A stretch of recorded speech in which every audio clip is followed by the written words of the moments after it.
Welcome, and thank you for joining us for today's deep dive. If you're listening to this, you probably share our obsession with looking past the surface of how the world works. Oh, definitely. Because, usually when you or I talk about buying something, there's this expectation of a very clean, almost invisible digital process. Right, like a frictionless tap. Exactly. Yeah. You tap a piece of plastic against a terminal at the grocery store, Yep. you hear a little chime, and, well, somewhere in the ether, a database updates. Mm. It's totally sterile. The physical reality of the money and the goods changing hands, it just sort of vanishes into cloud computing. It does. But then you look under the hood of how goods actually move in the real world, Yeah. especially at a massive wholesale scale in emerging markets. Mm. And suddenly that clean digital tap is just gone. You're looking at a landscape that is gritty, it's deeply human, and incredibly physical. Oh, absolutely. And that is exactly what we are exploring today. We've got this incredible stack of sources in front of us. We are looking at a performance dashboard, a highly detailed raw transaction ledger, and a top product breakdown. And this is for a very specific wholesale liquor sales representative, right? Right, a guy named Edward Boucher. Mhm. He operates in Uganda, and this data spans a full year, from April 2025 to April 2026. Getting access to a data set like this is, well, it's pretty rare. You are looking at the actual unvarnished receipts of an entire local supply chain. Yeah. We aren't looking at estimates or analyst projections. We are looking at the exact heartbeat of a local economy. Exactly. So our mission today is to look past the rows and columns of these spreadsheets. We want to unpack the hidden mechanics of this multi-million shilling supply chain, dive into the consumer psychology of this specific market. Which is fascinating, by the way. Oh, it really is. Mhm. And we want to explore the surprising everyday realities of the wholesale beverage economy. hmm So whether you're an entrepreneur trying to understand scale, a supply chain analyst, or just someone fascinated by human behavior, you need to hear this.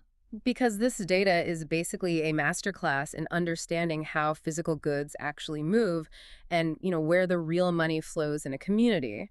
Okay, let's unpack this. I want to start with the sheer scale of Edward's operation, just translating these numbers so we can really grasp the volume. Yeah, the top-line metrics require a little bit of context to fully appreciate the hustle involved here. Totally. So looking at the macro dashboard, in exactly 1 year, this single sales rep generated 1,591,952,832 Ugandan shillings. Which is a massive number. It is. To give you an anchor point, depending on the exchange rate, that is roughly 420,000 US dollars. Wow. Right.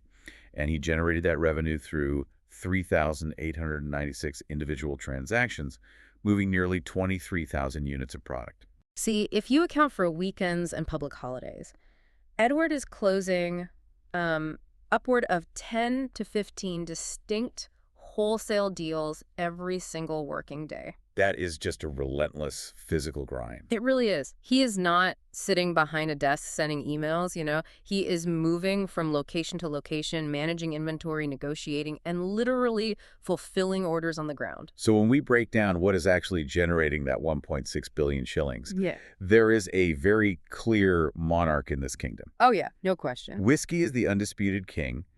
It makes up almost 32% of the total revenue, bringing in over 508 million Ugandan shillings all on its own. It's wild. The next closest is wine, sitting at roughly 20%. Yeah. So whiskey is miles ahead. What's fascinating here is the underlying economic rationale for that whiskey supremacy. This isn't just a matter of regional taste preferences. Right. Whiskey sits at this perfect intersection of high unit price and remarkably consistent demand, which makes it incredibly attractive for wholesale buyers. It's a safe bet.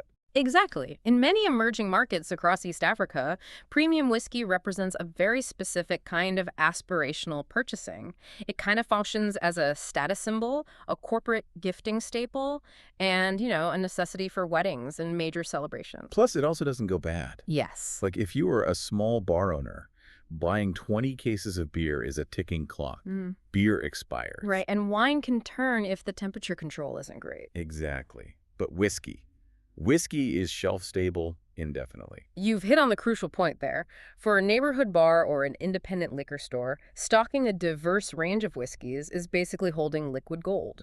It acts as a stable currency that holds its value and consistently moves. So they aren't just buying beverages, they're actually storing their capital in glass bottles. And That concept of capital actually leads into an aspect of this dashboard I genuinely struggle to visualize. Payments. Yes, the payment methods. Out of that almost 1.6 billion shillings in revenue, a massive 58% of it was paid in pure physical cash. That's just staggering. We are talking about over 920 million shillings, roughly a quarter of a million US dollars, moving in literal paper notes over the course of the year. Yeah. Credit accounted for 23%, and standard bank transfers were barely 7%. I mean, the reliance on physical currency at that volume completely shifts how you have to think about the logistics of this job. I have to push back on the practicality of this, though, because it feels like a massive, unnecessary vulnerability. How so? Well, mobile money platforms like MPN Mobile Money or Airtel Money, they're ubiquitous in East Africa. People use them to pay for everything from groceries to electricity bills. True.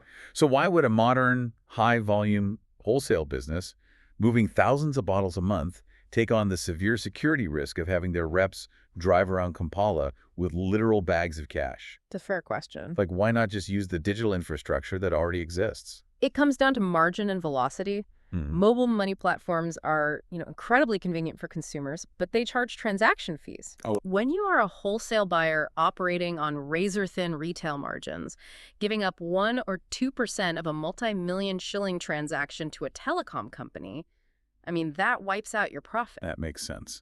But what about banks? Well, bank transfers might have lower fees, but they introduce institutional friction. A digital transfer from one bank to another might take 24 to 48 hours to fully clear. So it's a race against time for these smaller buyers. Exactly. Think about who Edward is selling to. The data shows his clients are local bars, sports hubs, and neighborhood stores. Right. These businesses operate on incredibly tight, rapid cash cycles. If a local sports bar has a massive Friday night crowd for a Premier League match and sells out of their primary inventory, they need to restock on Saturday morning to be ready for the Saturday night crowd. And they can't wait for a bank? No, if they initiate a bank transfer on Saturday, it won't clear until Monday or Tuesday. For a bar operating on weekend revenue, having empty shelves for 48 hours is just a death sentence. So they basically bypass the institutions entirely to survive. Precisely. They take the physical cash from the Friday night registers, hand it directly to a rep like Edward on Saturday morning, and immediately put the new bottles on the shelf.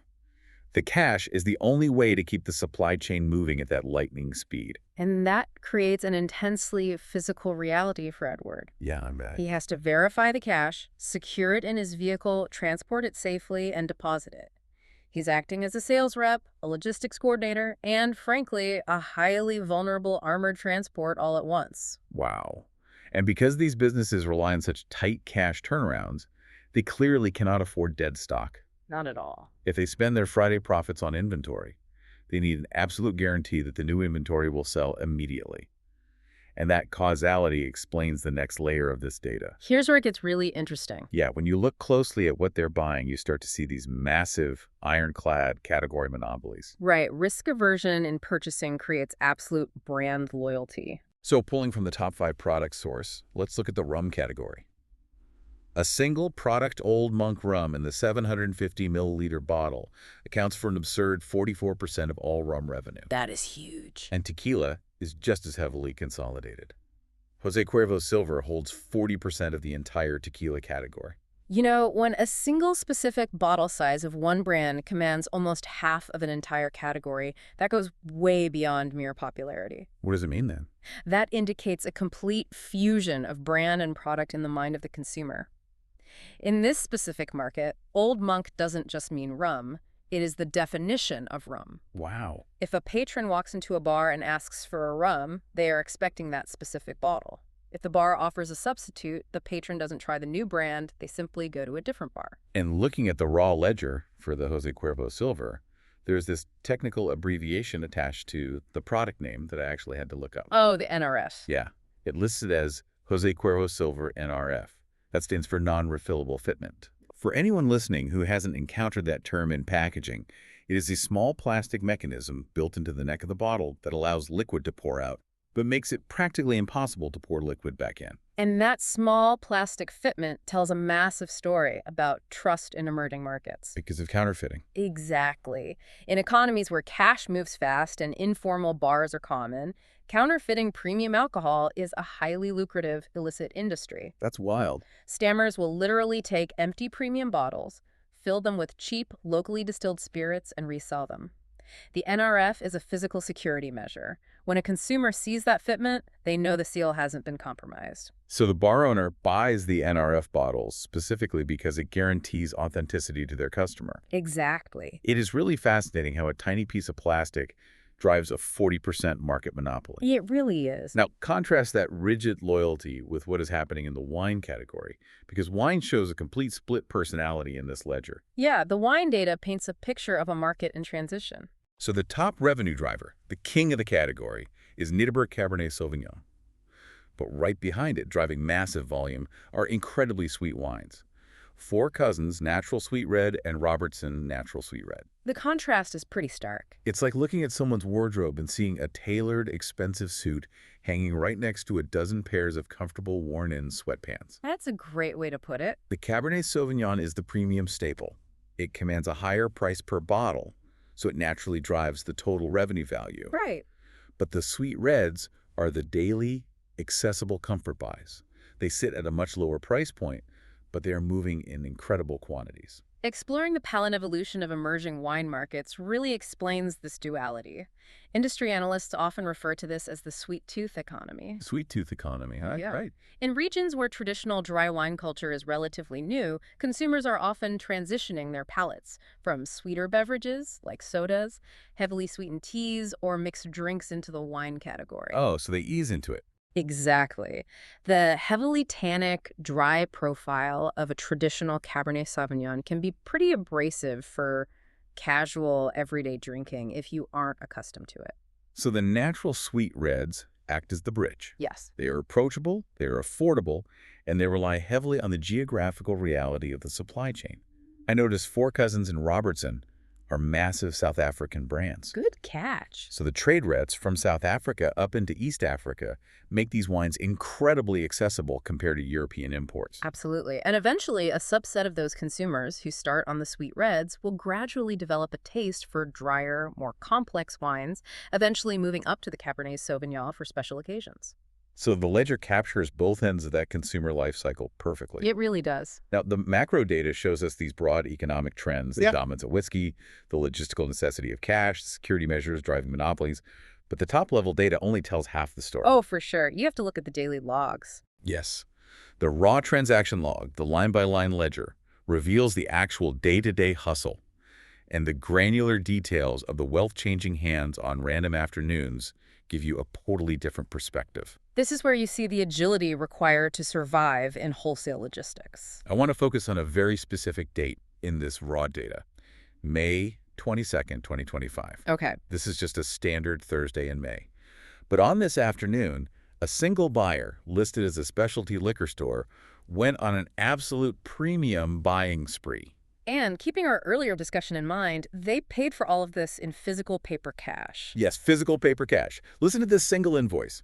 They bought 2 bottles of Hennessy XO for 1.6 million shillings. Wow. 2 bottles of Johnny Walker Blue Label for 1.34 million. 2 bottles of Macallan 15 Year for just over $1 million. That's a serious lineup. And then, most uniquely, they bought 2 bottles of a highly specific limited release, the Macallan A Night on Earth, for exactly 1 million shillings. That is over 5 million shillings on just 8 bottles of alcohol, handed over in a physical stack of currency. The logistics of this are wild. If you are using the largest denomination available, which is the 50,000 shilling note, Edward is standing in a local specialty shop, manually counting a stack of 100 physical banknotes just for this one order. Just for 8 bottles. Right. And the presence of the Macallan A Night on Earth is striking to me.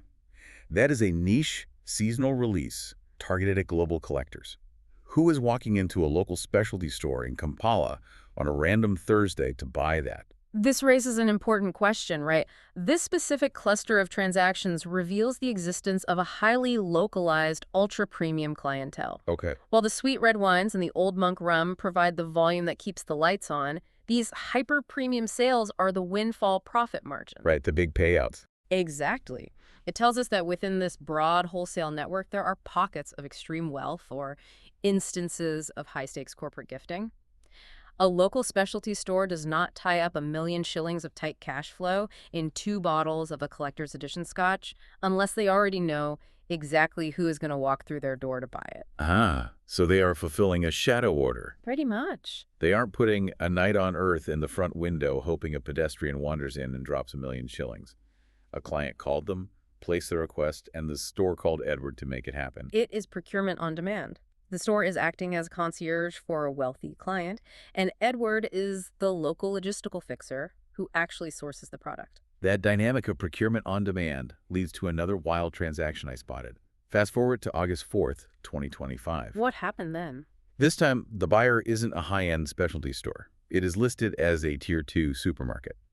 We should probably clarify what that means in this context. Yeah, that's a good idea. A Tier 2 supermarket isn't a massive, multinational big box store with 60 days of corporate credit. It is typically an independently owned, well-stocked neighborhood grocery store. Right. On this Monday morning, this neighborhood grocery drops 4.14 million shillings in pure cash on exactly 18 bottles of Moet and Chandon Nectar Imperial Champagne. I mean, this raises another important question. Why does a mid-level neighborhood grocery store suddenly require 18 bottles of luxury champagne, and why are they paying over 4 million shillings in cash for it on a Monday morning? Right. You do not put 18 bottles of Moet on the shelf next to the produce and the bread and wait for people to casually throw them into their shopping carts. No, you definitely don't.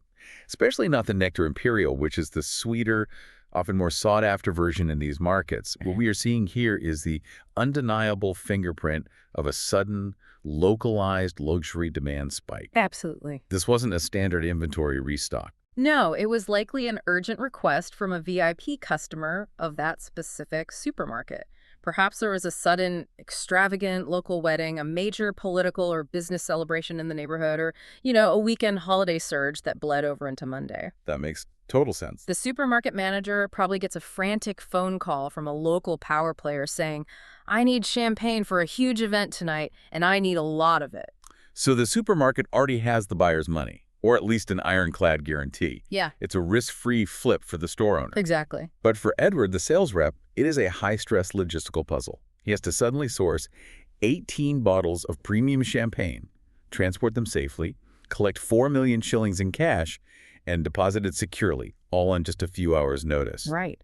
His actual value to these stores isn't just the product catalog he carries, it's the speed and reliability with which he solves their sudden crises. And the data proves that Edward isn't just a salesperson. He is an essential node in the local economic network. He balances moving massive volumes of standard inventory with fulfilling these frantic 1 million-shilling emergency orders. So what does this all mean? We started today by looking at a stack of dry sales reports and spreadsheets.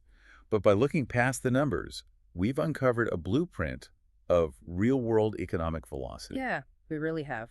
We've seen how hundreds of thousands of dollars move through a community, not through silent bank servers, but via a heavy physical cash flow system that demands immense trust and speed. We've seen how the fear of dead stock creates ironclad brand loyalties, why anti-counterfeit plastic nozzles drive sales, and how the market seamlessly splits between the prestige of Cabernet and the daily volume of sweet red wines. We've mapped out a living, breathing ecosystem where every transaction tells a story about human behavior, risk, and reward. It's incredible. And as we wrap up, I want to leave you with a final thought to mull over, building on the reality of this data. Yeah, so we spent a lot of time discussing the fact that nearly 60% of this massive, fast-moving supply chain relies entirely on physical paper cash. Right. It uses cash to bypass banking delays, avoid telecom fees, and basically keep the neighborhood shelves fully stocked on 24-hour cycles. Given that undeniable reality, what would happen if this specific local economy were suddenly forced by top-down regulation to go completely cashless? Oof. That is a complex thought experiment. It is. Would the local neighborhood bars and Tier 2 supermarkets simply adapt, or would they crumble under the digital friction, the 48-hour waiting periods for bank transfers, and the sudden lack of immediate liquidity? That's a scary thought. If you mandate a digital economy overnight, do you inadvertently shift the entire balance of power away from agile local reps like Edward and hand the market over to larger, highly capitalized corporate distributors? Because they are the only ones who can actually afford to wait for a digital transfer to clear. Wow. When you digitize the money, you really have to ask if you are accidentally breaking the speed of the local economy. The friction of modernization might just break the machine that keeps the neighborhood running. It is a fascinating question to consider. Absolutely. Thank you for joining us on this deep dive. The next time you hand over a crisp bill for a drink or tap your card for a bottle of wine, take a second to think about the massive, invisible, fast-moving network of people, logistics, and trust that put it on the shelf in front of you. Keep questioning the data hidden in your own daily transactions. We will see you next time.